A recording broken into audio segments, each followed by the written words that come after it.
Hoy estamos otra vez reunidas con la doctora Carmen Ruiz Repullo y con la recién egresada en Trabajo Social y en Sociología, Araceli Osuna Carrasco, y estamos en un proyecto de innovación docente Acción 2 de la Universidad Pablo de Olavide que se llama el podcast como herramienta de apoyo en la docencia online en asignaturas de introducción a la sociología.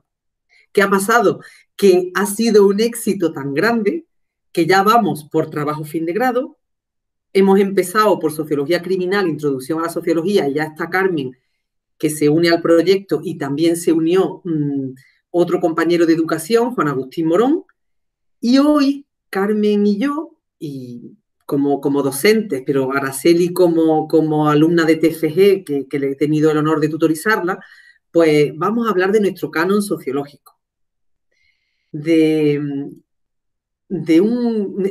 Bueno, a partir de este proyecto nos han dado otro proyecto, un contrato de obra menor, Fundación Pública, Centro de Estudios Andaluces, y estamos grabando podcast sobre las fundadoras de la sociología. Y estamos hablando 4 o 5 colegas, la mayoría doctoras en sociología, la mayoría de la Universidad Pablo de Olavide, y estamos hablando de cómo nace la sociología, porque lo que hemos estudiado hasta hace muy poquito han sido siempre los fundadores de la sociología, los varones. Pero excluyeron del canon sociológico a muchos sociólogos, aparte del trabajo de muchos sociólogos que eran colegas y trabajadores acérrimos y compañeros de las pioneras y las fundadoras de la sociología. Se invisibilizó esa parte, y ahora vamos a hablar un poco de por qué creemos que es tan relevante esa mirada de mujer en el canon sociológico, aparte de que es un derecho fundamental y una justicia, ¿verdad? Pero es muy importante porque nos empodera a trabajar como sentimos, como mujeres y como sociólogas. Entonces, pues no sé qué pensaréis vosotras, y os doy paso a la que quiera. Carmen, Bueno, ¿tú quieres decir eso? Gracias. claro, yo comentar que, bueno, muchas gracias por la invitación a este espacio que me parece no solo necesario, no solo pertinente, sino muy necesario, porque yo cuando empecé a estudiar sociología en el año 94, desde luego las mujeres en sociología eran invisibles, ¿no? Yo no trabajé casi mujeres sociólogas y sin embargo se juntó en esa época en la que yo empecé en el movimiento feminista y a tomar conciencia sobre las desigualdades y sí empecé a tomar conciencia sobre los déficits de la universidad y en este caso de la licenciatura en Ciencias Políticas y Sociología, los déficits que tenía en aportaciones de las mujeres y no solo en aportaciones de las mujeres, sino en problemáticas de mujeres. Cuando antes comentaba María José lo del canon de sociología, yo creo bueno, que aquí no solo estamos por reivindicar esos nombres de mujeres que han sido fundadoras de la sociología, sino también para reivindicar que los problemas de las mujeres, que todo el análisis y la teoría feminista tenga un espacio dentro de la sociología, ¿no? Yo creo que no solo es fundamental que tengamos referentes de mujeres sociólogas, sino que ya haya investigaciones no solo empíricas, sino también teóricas de los problemas de las mujeres, porque la sociología siempre ha sido una ciencia crítica, siempre ha sido una disciplina crítica, con lo cual trabajar el área de economía, trabajar el área de cultura, trabajar el área de empleo y no incorporar la perspectiva feminista a ese análisis crítico de cómo estamos las mujeres en la sociedad, en todos los países y en las distintas épocas históricas, pues creo que al final nos deja como un poco huérfana de esa genealogía feminista que han tenido la sociología. Y bueno, a mí me parece que es importante que la reivindiquemos, que es importante que la trabajemos y sobre todo que la vayamos incorporando dentro de los distintos grados específicamente de sociología, pero en aquellos donde la sociología tiene influencia. Es decir, que esto no se puede quedar en una asignatura de sociología del género, sociología de las mujeres, sino que al final la sociología feminista, que a mí me gusta llamarla desde ahí, ¿no? Sociología feminista, pues tenga un espacio dentro de los grados y tenga un espacio dentro de nuestra disciplina y del canon sociológico, por supuesto. Qué bien, Carmen, porque fíjate tú que Araceli acaba de hacer trabajo social y sociología. Araceli, ¿tú cuántas mujeres has tenido de pionera de la sociología? Porque nosotras nos encontramos, Inmaculada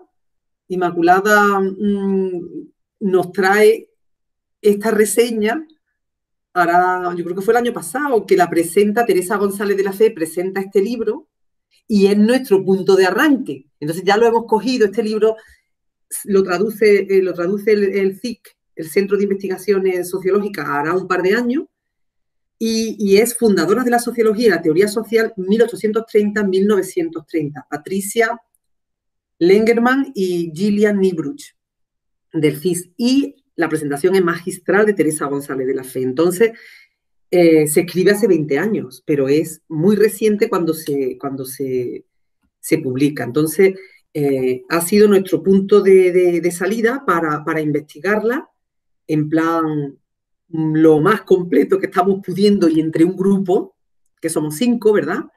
Está Eladia Illescas, Teresa González de la Fe, está Ana María González Ramos, Carmen Ruiz Repullo y María José del Pino, que no me he presentado, del Departamento de Sociología de la Universidad Pablo de la Vide, y ha sido un honor descubrir que ya en el 1812 pues nace Harriet Martineau. Yo lo descubro algunos nombres en el 2017 de un manual norteamericano que es Sociología, una breve introducción. Entonces, no solamente lo encontré en ese momento en inglés, y ese fue el que usamos, y ahí contaba algo. Pero claro, este libro es que lo desarrolla, genial. Y a partir de ahí no paramos de investigar. Entonces, Araceli, ¿tú cómo te encuentras ante esta noticia de que tenemos un montón de madres de la sociología, de que ahora veremos que la sociología nace del activismo, nace del compromiso, nace de la solidaridad, bueno, nace de la búsqueda del sufrimiento innecesario, de cómo paliar ese sufrimiento innecesario, nace con mujeres con discapacidad, nace con mujeres y con hombres pues afrodescendientes, negros, negras, como queramos llamarlo.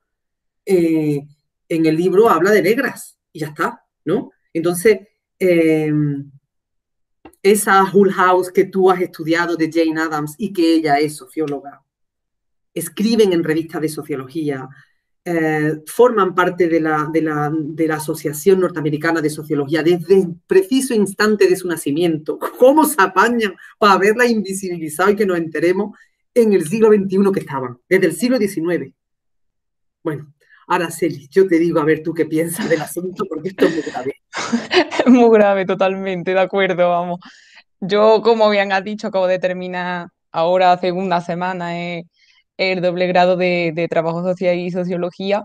Y bueno, y desde Trabajo Social sí es verdad que nos enseñan a más mujeres pioneras del trabajo social, pero desde la sociología es que no se nombra, es que se invisibilizan y bueno, la que pueden llegar a nombrar es como un repaso muy rápido. Allí vamos a los hombres importantes, a los que han hecho cosas supuestamente de verdad y las mujeres no. Las mujeres no se tocan, vamos, en 5 años de carrera no he tocado prácticamente a ninguna mujer. Y, y es muy fuerte porque las mujeres necesitamos esas referentes. Nos vemos chiquitas al lado de los hombres si no tenemos esos referentes. Creemos que los padres de la sociología son hombres y nosotras pues decimos que claro, que aquí lo importante son los hombres, las mujeres quedamos como relegadas, necesitamos esas referentes. Y bueno, es muy triste porque es que, vamos, estamos a 2021, se supone que el feminismo ha avanzado y seguimos en carreras como de sociología, pero ya si te vas a bachillerato, selectividad, a cualquier otro sitio es que no se tratan mujeres y a mí me parece algo que se da como de que no es tan importante, pero claro que lo es, necesitamos vernos en puestos importantes para vernos ahí representar y a por ello. Y necesitamos también ver que desde el momento cero estuvimos. Entonces, Harriet Martineau, que a los 12 años empieza a perder audición, que también pierde el gusto, que tiene una cantidad de problemas, una salud muy frágil, es una escritora de éxito que vende más ejemplares que Charles Dickens, que le traduce el libro de filosofía positiva a Auguste Comte, que él porque no que le traduzca, es que le traduce, le resume, le reorganiza. Y encima aparece esta mujer a lo largo de la historia como la traductora de August Comte. ¿Pero qué me cuentas? Si es que además fue una mujer que comparada con August Comte tuvo un éxito tan grande, no solamente como socióloga, sino como escritora, tiene versos, se la usa una barbaridad, será hasta en teatro. Es verdad que en la sociología, afortunadamente ya nos estamos espabilando, pero es verdad que tenemos un retraso, por ejemplo, con respecto a las escritoras. Las escritoras han defendido, y también las trabajadoras sociales, han defendido sus pioneras y fundadoras, yo creo que bastante antes que nosotras, pero ya estamos, aquí estamos ya. Y entonces yo creo que es urgente y entonces yo espero que dentro de muy poco vayan saliendo, ¿verdad, Carmen? Los podcasts que estamos elaborando con lengua de signos y ahora nos han pedido subtítulos. Carmen. Entonces, con lengua de signos y subtítulos porque queremos que no se queden atrás las mismas personas de siempre. Entonces tenemos a María José de Aciso, que nos está haciendo un trabajo excepcional para la inclusión y bueno, y sí, la verdad empezamos muy humilde, hablando de introducción a la sociología, porque yo en plena pandemia empecé a mover todo esto, nos apuntamos rápidamente todas las compañeras, nos encantó la idea, pero es verdad lo que habéis dicho. Es que esto no se puede quedar en una introducción a la sociología, es que aquí estás tú de trabajo fin de grado, en fin. Carmen, ¿tú qué opinas de todo esto? Bueno, yo lo que opino es que, al igual que ha pasado con otras disciplinas, ha habido una invisibilización de los estudios de las mujeres y de las aportaciones de las mujeres. Esto no solo ha pasado en sociología, sino en filosofía, ha pasado en el tema de cultura, es decir, tenemos en el tema de matemáticas, ciencia, la invisibilidad de los trabajos de las mujeres, pues bueno, corresponde a la sociedad patriarcal en la que estamos viviendo y que hasta que no llega esa... no solo el movimiento feminista, sino esa teoría feminista que al final una de las líneas de las últimas décadas de esta teoría feminista tiene que ver con rescatar a las mujeres de la historia. Esa ha sido una de las grandes aportaciones de los estudios feministas, no solo en nuestro país, sino a nivel internacional. Y lo que estamos ahora teniendo es pues todas esas aportaciones en las distintas disciplinas, y aquí es donde viene la responsabilidad de la sociología. Una vez que otras compañeras desde la teoría feminista están rescatando mujeres en las distintas disciplinas, ahora viene nuestra responsabilidad de incorporarla al canon sociológico. Ya tenemos los estudios y ya tenemos los nombres y las aportaciones de esas mujeres. Ahora lo que hay que hacer es incorporarlas a la teoría, incorporarlas al grado, ¿no? Incorporarlas a los estudios.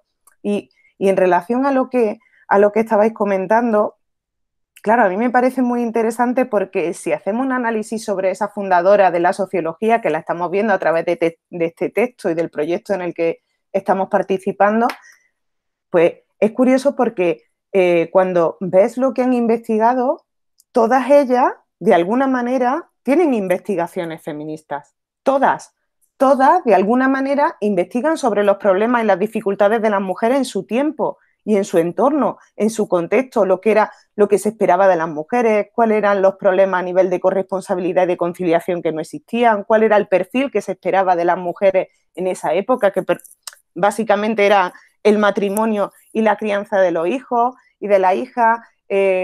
Claro, y ellas analizan pues las mujeres obreras. Por ejemplo, a mí me pareció muy interesante todo el trabajo tanto de Jane Addams como de Martineau, como de otras autoras que al final analizan las problemáticas de las mujeres en el ámbito del empleo y en el ámbito de la familia, y van poniendo en lo alto de la mesa cosas que seguimos investigando en la actualidad. Yo cuando recuerdo la primera que hicimos, Harriet Martineau, que yo decía, jolín, la estaba leyendo y veía que muchos de los problemas que ella estaba teorizando seguíamos teniéndolos hoy día. Entonces, pues tener ese enganche de decir, oye, no empezamos a estudiar esto, o la sociología nos interesa por estos temas a partir de los años 60 o de los 50, o no, la sociología desde otras autoras se interesa por estos temas desde hace bastante tiempo, con lo cual rescatemos desde ahí esa teoría y esas aportaciones para hacer después una comparativa de cómo estamos las mujeres y cómo está abordando la sociología la investigación en el mundo del trabajo, en el mundo, por ejemplo, de las desigualdades, en el mundo de la educación. Harriet Martineau era una gran estudiosa del tema de la educación para las mujeres y de cómo la educación al final nos iba a empoderar, ¿no? Y nos iba a hacer libres, porque era uno de los requisitos para que las mujeres pudiéramos tener la igualdad de oportunidades. De hecho, cuando la leía, pensaba, jolín, después, en el año 47-49, estábamos leyendo a Simone de Beauvoir cuando nos decía que la mujer no nace, se hace, ¿no? Cuando estaba diciendo que al final el sexo no determina y lo que determina es el género. Pues un poco esto ya lo decía Harriet Martineau, cuando decía que las mujeres no tenían un cerebro diferente, es decir, como al final lo que estaba aportando es que el sexo no determinaba las oportunidades de las mujeres, que le diéramos a las mujeres todas las oportunidades que le dábamos a los hombres y después viésemos y evaluásemos hasta dónde llegaban unas y otros. Jolín, pues rescatemos todo eso para presentarle al alumnado realmente la historia de la sociología y las aportaciones de la sociología desde ahí, porque si no al final lo que estamos haciendo desde estos grados, desde el grado en concreto de sociología o de trabajo social, aunque es cierto que en trabajo social hay mucha más genealogía femenina, ¿no? Pero lo que estamos haciendo de sociología es un sesgo de género que se llama, y es contar la historia obviando las aportaciones de una buena parte de investigadoras. Nosotras ya no hacemos eso, estábamos. Total. Y luego una cosa súper interesante, porque la sociología también nace defendiendo la diversidad cultural y racial. Entonces, antes que Martin Luther King, antes que Rosa Parks, antes que Malcolm X, ahí estaba Ida Wells Barnett, Anne Julia Cooper, Du Bois. Entonces, yo le decía al alumnado que tiene que haber mujeres y hombres negros, que tiene que haber mujeres y hombres con discapacidad, pero que yo no los conozco. Y entonces, efectivamente, descubierto y estudiando a marcha forzada. Y entonces, el nacimiento de la sociología feminista negra es interesantísimo. Y es algo que va a ser un placer compartir con alumnado de trabajo social. Porque todos los temas de inmigración, todos los temas, es que son súper favoritos vuestros, ¿no? Entonces, la sociología nace de la mano de todas estas problemáticas sociales. En un momento dado, se centra, vamos a llamarle así diplomáticamente, se centra en la universidad, en los departamentos, en el poder y en el buen empleo de determinados varones, y se obvia todo lo demás. Determinados varones blancos, de clase media, y es una lástima, porque no es cierto. No es solamente un rasgo de género, sino también de raza, también de diversidad funcional. Son muchos sesgos los que hemos tenido que ya no tenemos. Aquí estamos para decir que ya no tenemos. Entonces, yo me acuerdo cuando estudiaba, yo viví 3 años en Alemania porque me dieron una beca Graduiertenkolleg en Mannheim.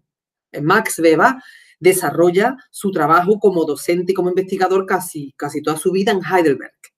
Y a mí me decía mi director de tesis, Peter Flora, me contaba mucho y la gente hablaba muchísimo de la biografía de Max Weber. Jamás nadie me habló de Marian Weber, su esposa, una gran académica que además se dedicaba a discutir no solamente al marido, sino también a los otros 3 amigos alemanes, que toda la sociología alemana era la única mujer y estaba a la altura porque discutía y escribía, muchas veces razonando los argumentos que los demás escribían.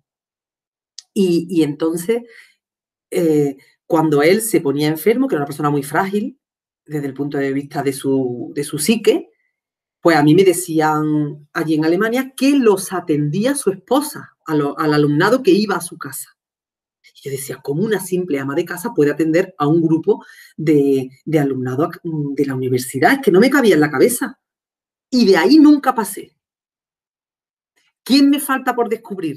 A mí me falta por descubrir la que fue esposa de Karl Marx, Jenny von Westphalen. Porque estoy segura, una mujer que además ellos se conocen en la casa de Karl Marx, en Trier, en Alemania, y que ella se cría en ese ambiente de debate, porque entonces se hacían muchos debates, menos mal que ya lo estamos recuperando, aunque sean por internet, y aunque sea a través del podcast, se hacían muchísimos debates. Ella se cría en ese ambiente y esta mujer ya no tuvo nada más que 8 hijas, todas mujeres, y nunca más hizo... Es que estamos viendo labores grandes de edición, de ordenar y de sistematizar los escritos de los maridos. Marian Weber hace lo mismo con Max Weber cuando muere a la edad de 52 años. Ella le da tanta pena de la muerte de su marido que reedita su obra a saber cómo le mete el lápiz. Entonces, es que estamos ante mujeres que eran coautoras, que eran... Entonces, no sé, Araceli y Carmen, ¿qué opináis de todo este resurgir, afortunadamente, redescubrir y de todo este empoderamiento que estamos ahora mismo teniendo la suerte de vivir? Sí, bueno, yo es que os escucho y me parece increíble que en 5 años de carrera muchos de los nombres que me estáis diciendo ni siquiera lo he escuchado y que hablar de las mujeres de Marx, de Weber, de todos estos que se han estudiado durante tantas veces que es que ya incluso ellos suenan ya repetitivos, ya tantas veces, una vez, otra, que hay tiempo de sobra para hablar también de las mujeres, que se puede hablar y no se habla. Y vamos, me parece increíble que ahora por primera vez esté escuchando esto en una mm, profesión que se supone que se le da tanta importancia al contexto, cuando hacer todos los factores, y nunca se haya hablado de eso. Entonces me parece increíble y me parece tan necesario esto que estáis planteando aquí y que nunca tampoco durante la carrera se nos haya planteado de esta forma como yo ahora estoy descubriendo aquí con vosotras. Claro, y sobre todo, fíjate, Araceli, al final cuando estudias sociología, determinadas asignaturas, pues sociología de las migraciones, sociología de las desigualdades, bueno, hay tanta, ¿no? Tanta amplitud en las asignaturas, estructura social. Claro, tú dices, en todo esto, ¿cómo no hemos incorporado a las mujeres? Es decir, le hemos dado, fíjate, yo a veces tenía la sensación cuando estudiaba sociología que se le daba mucho más hincapié al tema de la clase social. Yo recuerdo que la clase social era como algo que abordábamos en muchísimas asignaturas, ¿no? La conciencia de clase, la clase social, las distintas clases sociales, cómo se estratificaban, cómo se... Sin embargo, yo que estaba, por otra parte, como os decía antes, en el movimiento feminista, yo decía, jolín, no nos hablan de las desigualdades de género, de las desigualdades que sufrimos las mujeres. Había una asignatura, Sociología de la Familia, pero yo no di nunca, bueno, el enfoque tampoco era para nada feminista, ¿no? Pero yo no di en toda la carrera ninguna asignatura feminista en la que me mostraran eso. Claro, lo preocupante es que tú, Araceli, que has estudiado 2 décadas después o 2 décadas y pico después que yo, tampoco lo hayas dado, ¿no? Y a veces pienso, todo esto es por intencionalidad. Yo no creo que sea intencionalidad, de verdad os lo digo. Yo creo que muchas veces es puro desconocimiento de la historia o de las aportaciones de estas mujeres, o puro desconocimiento o dificultad en incorporar esta perspectiva feminista en las distintas asignaturas de grado, ¿no? Pues bueno, en mi asignatura, ¿qué aportaciones tienen las mujeres? O en el tema de sociología de las migraciones, ¿tienen las mismas dificultades las mujeres que los hombres? Ya después podemos entrar en otro tipo de variables, ¿no? Como por ejemplo decía antes, el tema de la racialidad o el tema de la orientación del deseo, el tema de la edad y otros muchos indicadores y variables que me parecen fundamentales. Pero es que empezando por el sexo es que lo teníamos totalmente invisibilizado. Pero es que hablaban de sexo desde el minuto cero. Mira, Harriet Martineau, hablamos mucho de ella porque es que es la primera. Es la primera que ahora mismo se tiene un estudio serio hecho sobre todo, sobre su marco teórico, sobre su marco metodológico. Bueno, Harriet Martineau escribía unas cartas, porque esta mujer escribía de todo, vivía, de hecho, de su pluma. Entonces, ella era soltera y escribía de sexo. Tenía a la época, a la Inglaterra victoriana la tenía indignada. Eran divertidísimas, tenían un éxito brutal. Jane Addams vivió su bisexualidad, no, perdón, Jane Addams su lesbianismo. Ella lo que tuvo fue esposa, ella la llamaba mi esposa. y se le conocen dos grandes amores, ¿no? Su amiga de toda la vida del colegio y luego tuvo otra, Star, y luego tuvo otra. Y eso es lo que se le conoce así, Premio Nobel de la Paz, Ida Wells Barnett, Premio Pulitzer, porque además era también periodista. Eran mujeres que tenían varias disciplinas que dominaban. Era una cosa tremenda. Y luego, por ejemplo, la otra que no hemos hablado, Charlotte Perkins Gilman, es súper famosa por una obra que es El tapiz amarillo, que es un alegato en contra de la violencia de género, pero de aquella época.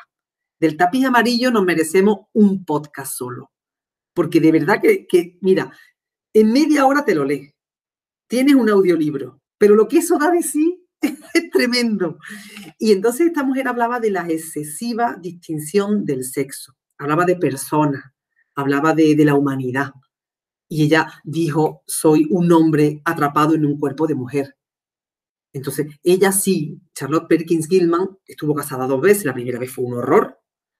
Y la segunda vez tuvo muchísimo respeto con un primo que se casó, que la respetó muchísimo. Y también tuvo su grande, sobre todo, escarceo. No tuvo ella la suerte de encontrar un amor que le pudiera llamar esposa, por lo menos que se sepa. Y entonces ellas han hablado de todo, como Carmen ha dicho, de sexualidad, de economía, de política, del ámbito privado, que no lo han demonizado, que eso me ha encantado. Por supuesto, como Carmen siempre nos recuerda de la educación para las mujeres, la localización geopolítica, la clase social, como si eso fuera, por favor, es que depende de dónde. Depende de dónde, la clase social depende de dónde. Estas hablaban mucho de la localización geopolítica, por lo menos el nacimiento de la sociología feminista negra. Eran mujeres conferenciantes, daban conferencias, ganaban la vida llenando los auditorios. A Ida Wells Barnett fue la primera mujer que le pagaba a una niñera y todos los gastos para que pudiera ir con su niño. Ella se casó y vivió, porque todo el mundo decía, hasta cuando se case veremos a ver. No, cuando se casó exactamente igual. El marido era un abogado del movimiento, porque han pertenecido a muchas asociaciones, pero hay una que es la Asociación para el Desarrollo de la Gente de Color. No sé si la traducción es la más ACCP o algo así, en inglés. Y claro, esa es clave. Esa es clave, ¿no? Y bueno, no sé si os seguí enamorando de ella, si queréis decir algo que os hayáis acordado, porque también tenemos que volver a las contemporáneas, Carmen, tenemos que volver a tu libro. Claro, bueno, yo con ella al final lo que te das cuenta es de que conforme vas viendo sus aportaciones, claro, a mí lo que me interesa de cada una de ellas es las aportaciones a la teoría feminista, ¿no? ¿Cuáles eran sus análisis en torno a las desigualdades de las mujeres, en torno a lo que hemos dicho, el empleo, la economía, el trabajo doméstico, por ejemplo, que también la han analizado? Y yo creo que todas ellas aportaron un punto de vista desde, pues lo que dice un poco, a ver si recuerdo el conocimiento situado a ver si me acuerdo de la autora, pero si no, después lo comento, la importancia de investigar desde donde una se posicione, ¿no? Y esto también es muy importante cuando hacemos trabajo fin de grado, trabajo fin de máster, doctorado. Hay que definir la postura de cada una y de cada uno en relación al tema de investigación. Y yo creo que todas ellas, cuando las estábamos leyendo y estábamos viendo sus aportaciones, al final todas ellas se posicionaban en sus trabajos, ¿no? Se posicionaban mayoritariamente como mujeres. Y antes os comentaba lo del conocimiento situado y es de Donna Haraway. Donna Haraway hacía mucho hincapié en que las investigaciones no son neutras, sino que cada cual entra en una investigación desde un posicionamiento concreto. Y eso habría que explicarlo en el inicio de cada uno de los trabajos. Me parece algo esencial cuando empezamos a investigar o a teorizar, porque nadie llega a investigar algo de la nada. ¿Por qué Martineau o Jane Addams o Gilman se preocupan por determinados temas? Por su posicionamiento como mujeres, por su posicionamiento de clase, por qué las mujeres negras se se preocupaban por la situación de las mujeres negras, por su posicionamiento, de mujeres negras, de clase, de todo. Entonces, no llegamos a un tema de investigación desde la nada, llegamos por algo y ese algo es importante explicarlo cuando hacemos sociología. Y todas ellas, como tú bien dices, ellas, efectivamente, ninguna parte de la neutralidad, todas parten de su historia de vida, a todas se le ve en la investigación su historia, que no disimulan y que tienen un compromiso con que se les entienda. Son unas mujeres que escriben para que todo el mundo se les entienda. Eso me parece fundamental. Y luego, a mí me parece que ellas supieron observar y ver. Nosotras estamos rodeadas actualmente, por supuesto, de grandes sociólogas, pero también a lo largo de la historia. Entonces, yo creo que tenemos que redescubrirla. Como Victoria Kent, como pionera de la sociología, que yo la veo muy clara por el tema de su trabajo en las cárceles de mujeres y en favor de las presas mujeres, y como tantas otras, ¿no? Ahí tenemos a Beatriz Cienfuegos escribiendo su periódico, A ver qué da de sí, y tenemos a un montón de mujeres que las queremos estudiar y de hombres. Entonces, a mí siempre me da mucha pena cuando yo cada vez empiezo a poner TD en el libro, lo tengo entero escrito, TD. Quiere decir que yo esto en mi tesis doctoral tenía que haberlo puesto. Yo esto en mi tesis doctoral tenía, y ahora si los equipos docentes, que sí estamos por la labor, lo vamos a reescribir, porque claro, en la sociología económica es imprescindible hablar de Jane Addams y la Hull House y el trabajo que hace por el empleo en Chicago y en su área, donde se convierte en un referente, ¿no? Ese proyecto social que también a nuestra forma lo tenemos en la Flora Tristán de la Universidad Palo de la Vida, en las 3.000 viviendas. Entonces, yo me quedaría con el rescate y a ver si pudiéramos aprender a ver y a observar y a... Eso en América Latina no se puede decir esa palabra, pero por lo menos porque mojarnos es horrorosa en América Latina, pero aquí quiere decir que implicarnos. Implicarnos, exactamente. A ver tú, Araceli, ya mismo cuando quieras le das paso al libro que todas mis alumnas, que yo tengo que tengo una temática, Carmen, que es la de violencia de género en trabajo fin de grado. Y entonces siempre, pues tenemos en la metodología, usan mucho Antonio Aranda Campos, que tenemos un podcast con él. En teoría, el referente, uno de los más fuertes, yo creo que eres tú, Carmen. En Voces tras los datos, que lo ponéis en Google, y ahí tiene el cuento de Pepa y Pepe y la escalera de la violencia. Entonces, Araceli, ¿qué le quieres decir a Carmen? Y Carmen, ¿tú qué quieres decir de tu libro? Porque aquí de pioneras vamos de pioneras. Aquí estamos ya consolidadas y creando escuelas sí o sí. Y bueno, Carmen, la verdad que nos encantan los trabajos que hace y al alumnado de sociología, pues siempre que te leen y siempre que es un placer tenerte aquí también, como compañera de la UPO. Esto es una maravilla. Yo encantada, Sí. Araceli, cuenta. Bueno, yo lo que iba a decir era, yo ya te conocía de antes del cuento de Pepa y Pepe, ya te conocía, pero además ahora con el trabajo mi TFG ha estado centrado en conocer la perspectiva de la violencia de género de las jóvenes de mi pueblo, que es Jauja.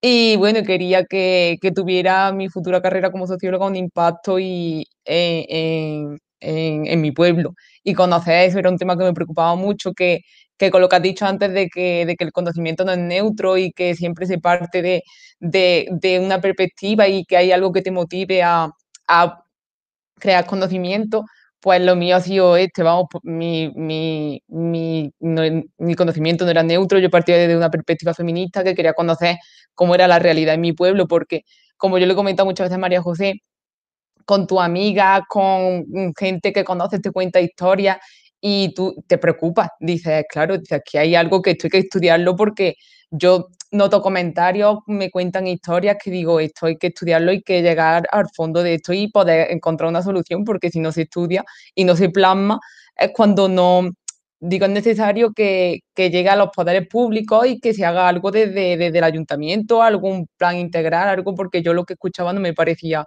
normal.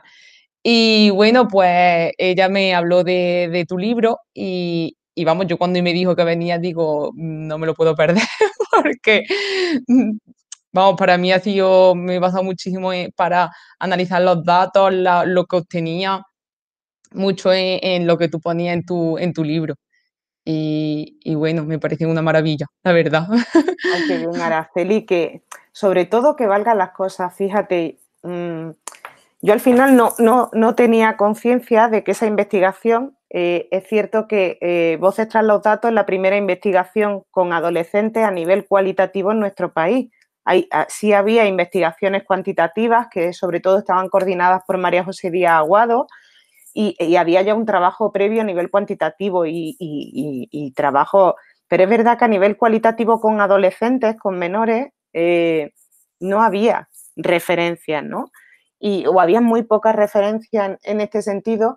Y bueno, yo hice la investigación desde ese posicionamiento de ya tenemos los datos, a mí me interesan los relatos. Yo quiero el relato, porque parece que nos vamos acostumbrando en violencia de género al dato. Hay 25 mujeres asesinadas, casi 1.100 mujeres asesinadas desde 2003, hay no sé cuántas denuncias, 166.000 o 150.000 de media. Es decir, el dato está ahí, pero el relato es el que te mueve. A mí, en sociología, es verdad que lo cuantitativo es muy importante, pero a mí lo cualitativo me parece que es fundamental, ¿no? Dice en este tema de violencia de género, dice Celia Morós, que conceptualizar es politizar, que cuando hemos conceptualizado la violencia de género, de alguna manera lo que estamos haciendo es politizarla, abordarla como un problema social y no como algo anecdótico, de me pasa a mí, te pasa a ti, pero todas en silencio. Lo mismo nos está pasando con porque esto, lo que tú estabas comentando, Araceli, tiene que ver con la violencia de género en el marco de la pareja. Pero es que en nuestro país, en los últimos años, especialmente desde esa subida de la cuarta ola del feminismo, a principios de la década anterior, lo que estamos haciendo es conceptualizar y politizar desde las violencias sexuales. Claro, es que teníamos algunos datos, pero ya tenemos algunos relatos. Y esos son los relatos que preocupan. Es decir, no te preocupa que haya 15.000 denuncias por delitos contra la libertad y la indemnidad sexual. Te preocupa cuando ves los relatos que hay detrás.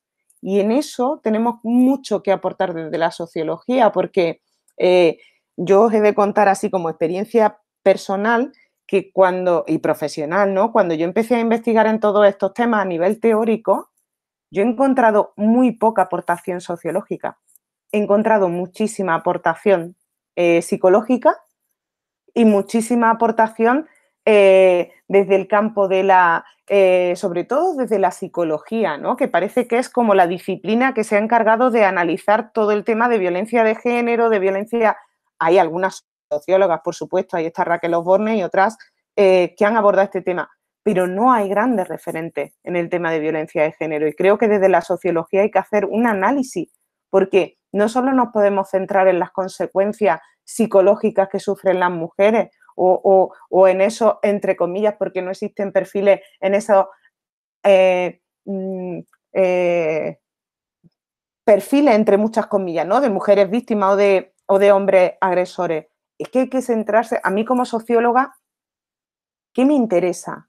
El contexto. Me interesa lo que ocurre, aquello que podemos cambiar.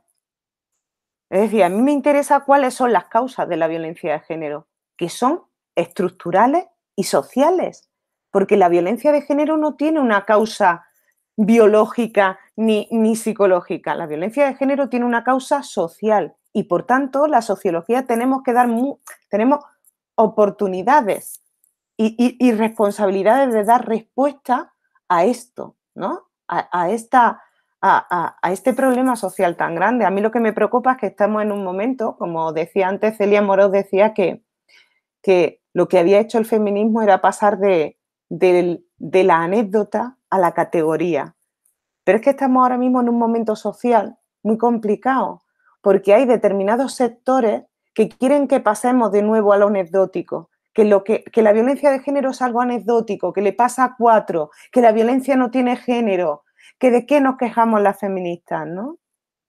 Pues en esto tenemos que dar respuesta desde la sociología, en analizar que la violencia sí tiene género y que desde luego la violencia es un problema social y estructural que la sociología tiene que darle respuesta. Pues sí, Carmen, desde luego tú eres una gran pionera porque tú haces intervención social con adolescentes y yo pues siempre te invito a todos los foros porque aparte de que triunfa y eres ya una youtuber que tiene unos vídeos virales, pero además es que efectivamente le das este sentido de las pioneras y de las fundadoras de la sociología donde te implicas. Y uno de mis descubrimientos últimos, que la vamos a invitar en cuanto podamos, es a Pilar Martín, que es médica, está en una de las universidades de Nueva York y estudia exactamente, Carmen, lo que has estado diciendo. Yo me quedé, pero digo, pero esta médica, ¿qué hace estudiando esto? Ahora está súper de moda desde Inglaterra y hay un señor que lo ha puesto súper en boga, un académico, que ahora mismo no recuerdo el nombre, pero que lo busco otra vez. Y entonces, efectivamente, todo el contexto y las causas se estudian las variables sociodemográficas, la clase social, estudian el entorno, estudian las variables más clásicas de sociología para explicar los temas de violencia. Entonces, desde la medicina, y yo cuando lo vi digo, pero estoy trabajando con ella, porque claro, digo, pero ya de mi vida, si tú pareces socióloga. Y dice, sí, si es que esto es lo que está de moda. Digo, ay, pues mira, dame a mí. Y bueno, estoy trabajando con ella ahora mismo que está opositando, le pasa como a ti y como a mí espero que pronto, pero en el momento que nos relajemos, Carmen, nos tenemos que poner con Pilar y con Karina Villalba de la UCF de Miami, que ella es de salud pública y bueno, ella tiene una línea más de psicología. Es que fíjate tú, Carmen, que es lo que tú dices, en lo tuyo hay poco. ¿Y qué me cuentas a mí de estas pioneras? Mira, si yo tengo algo que escuchar de podcast y que leer de Jane Addams, es por el trabajo social. Si tengo algo de Charlotte Perkins Gilman, es por las autoras, por las escritoras. Si tengo algo, no os podéis imaginar Harriet Martineau lo que tiene. Es cientos y cientos y cientos de artículos que todavía a día de hoy se escriben. ¿Por qué? Por las escritoras. Y sobre todo de lo que hablan y de lo que escriben es del tapiz amarillo. O sea, de ese ensayo que es brutal. Entonces, efectivamente, es que nos estamos buscando, volviendo a un canon sociológico en el que habíamos perdido el pie. Ahí se había diluido, ¿no? Entonces, no, ya estamos haciendo pie. Tú llevas haciendo pie desde primera hora, Carmen.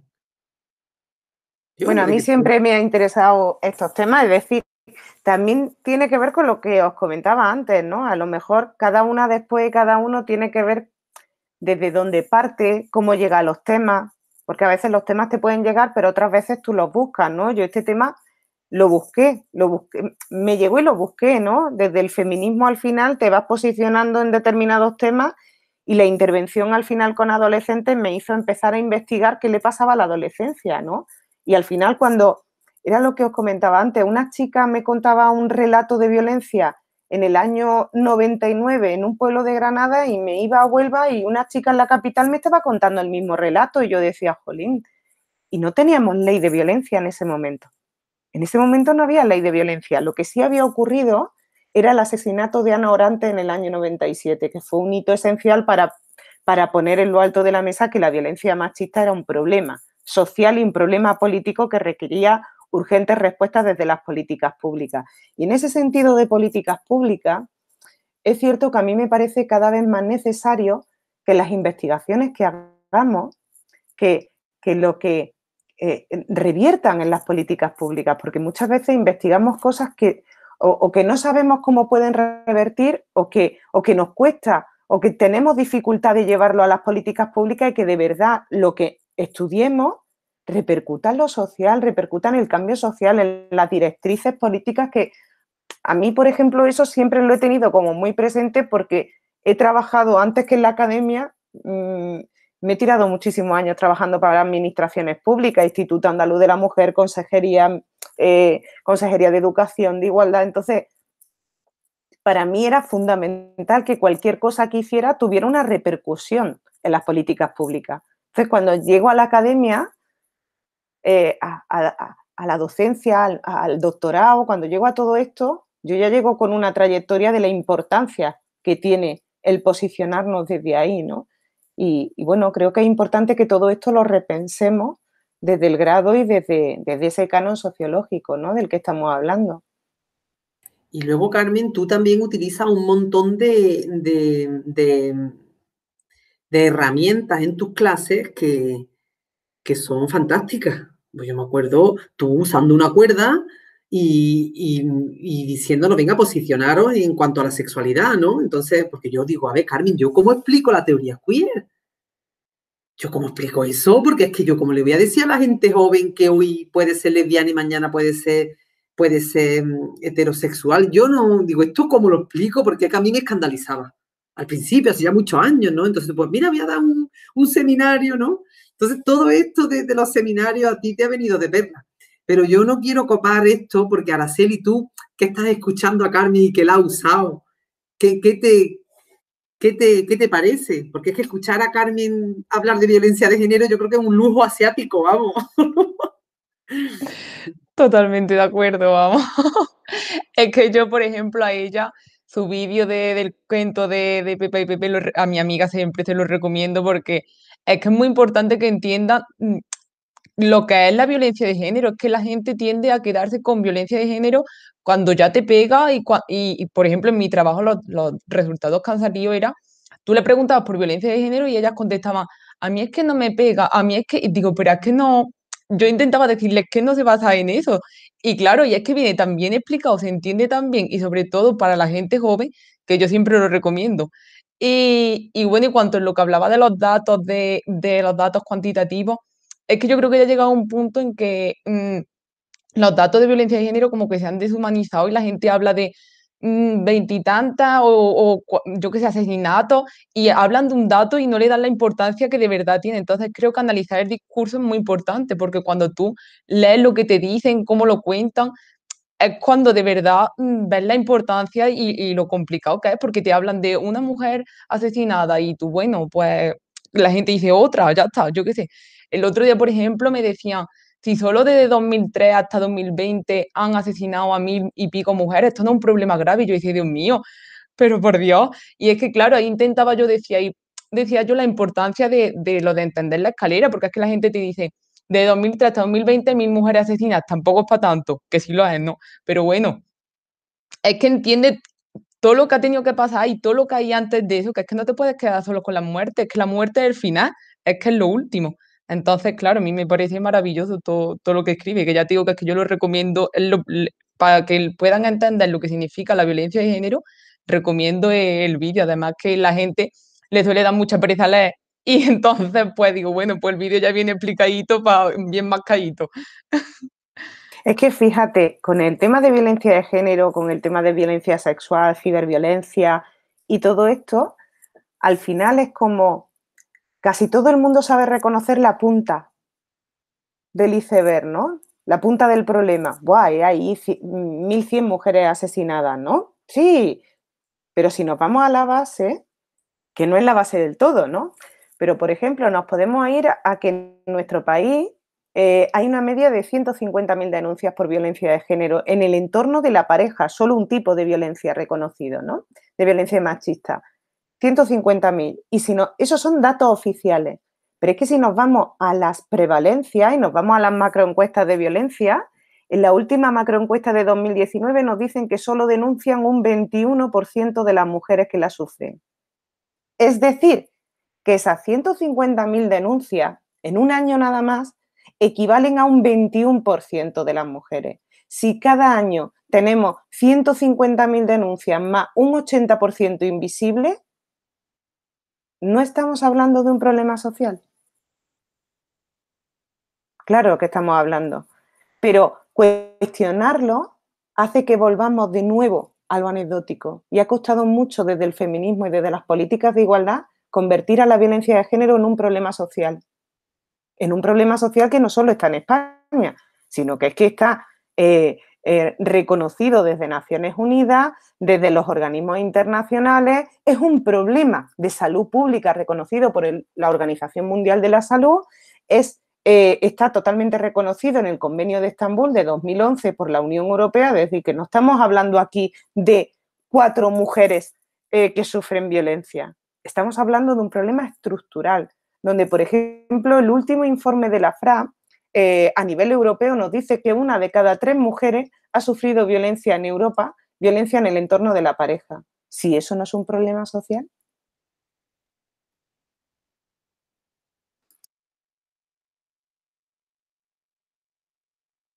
Pues sí, la verdad que bueno, que toca ya su fin. Yo no sé si Alejandra Zuleta, que nos está apoyando en toda la técnica, en el canal de YouTube, desde la Universidad Mariana de Nariño, en Pasto, en Colombia. Mírala. Alejandra, ¿tú quieres decir alguna cosa? Ella es doctora, ingeniera de sistemas, pero su tesis doctoral sí que la hace con temas de género. Así de valiente es. Sí, totalmente. Bueno, muy buenas tardes para todas y también para todos los que vayan a participar de este video podcast en nuestro canal. Sí, tal como tú lo dices, María José, soy ingeniera de sistemas y mientras estuve en mi pregrado, creo que jamás utilicé la palabra género. Quizá utilicé la palabra género muchas veces, pero una vez entro a la maestría en educación, empecé a descubrir las diferencias entre los hombres y las mujeres, aunque suene algo absurdo, porque pues todo el tiempo he estado en el mundo social, o en teoría en el mundo social, pero no desde el área de la conceptualización. Y sí, el problema de la invisibilización, de la violencia, muy acorde con todo lo que ustedes relatan, yo les quería comentar desde el área de ingeniería de sistemas. La primera programadora de la que se registra o la que se registra en la historia fue Ada Lovelace, hija del poeta Byron. Sin embargo, es una historia casi olvidada. La mayoría de personas cuentan el inicio de la programación, obviamente desde la perspectiva androcéntrica. Entonces, miren que no solo está en la sociología, y si aquí hubiese una abogada, si hubiese, como decía María José, una médica, bueno, si tuviésemos también una ingeniera civil, bueno, cualquier profesión seguramente nos darían el mismo relato. Pues muchísimas gracias, es un placer escucharte y claro, desde las diferentes disciplinas, lo que pasa que ahora estamos pues reivindicando la sociología, conscientes totalmente de que esto es un problema, pues bueno, de cada campo en el que hemos estado las mujeres. Entonces yo no sé si quieran ustedes despedirse de alguna forma, porque ya creo que llevamos una horita o cerca de una horita, que es lo que dura el programa, y ha sido un placer. Muchísimas gracias. Y bueno, dejo que os despidáis, que cualquier cosa que queráis decir para decir adiós va a estar precioso. Pues bueno, yo agradecer de nuevo la invitación y bueno, esperar que lo que hemos abordado en este podcast pues sea de interés para quienes estáis después detrás de la pantalla y bueno, reivindicar de nuevo la importancia de que tengamos una historiografía feminista dentro de la sociología y que tengamos un canon sociológico donde las mujeres tengan el reconocimiento que se merecen por las aportaciones que han hecho. Muchísimas gracias. Muchas gracias. ¿Tú quieres decir algo, Araceli y Alejandra? Bueno, decir que muchas gracias, que para mí es un honor poder estar invitada aquí, hablar un poquito y aprender de vosotras. Y bueno, lo que ha dicho Carmen, que es muy importante darle la visibilidad a las mujeres y tener donde vernos reflejar las alumnas que vayan viniendo ahora y estudien sociología, que es muy importante. Alejandra, ¿tú quieres decir algo? Sí, bueno, creo que nos debemos el audio podcast o el video podcast del tapiz amarillo, así que pues ya estamos cuadrando porque estos temas son muy interesantes. Sé que nuestros suscriptores y suscriptoras también querrán saber más al respecto y seguimos en contacto siempre. Siempre es un placer poder compartir tiempo con ustedes. Y yo creo que lo estamos haciendo bien porque estamos buscando el apoyo entre nosotras. No hay edad, no hay disciplina y no hay ningún tipo de barrera que nos impida unirnos y darnos fuerza. visibilizarnos y apoyarnos. Así que gracias y en breve seguimos con el tapiz amarillo o con lo que toque. Un beso y gracias. Hasta pronto. Besos.